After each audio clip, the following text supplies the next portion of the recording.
পৃথিবীর সবথেকে বড় চোর যে ব্যাংক থেকে কোটি কোটি টাকা চুরি করে আকাশে উড়িয়ে দিত।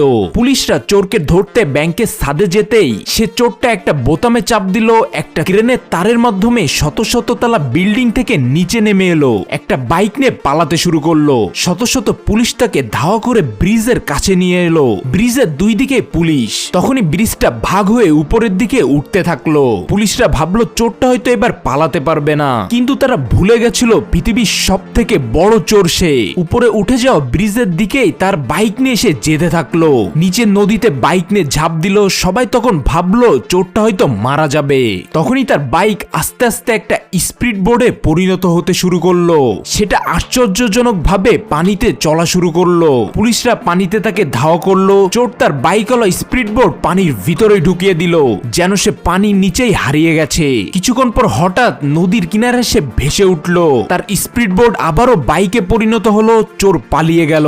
সবাই অবাক হয়ে তাকে পৃথিবীর সবথেকে বড় চোরে স্বীকৃতি দিল।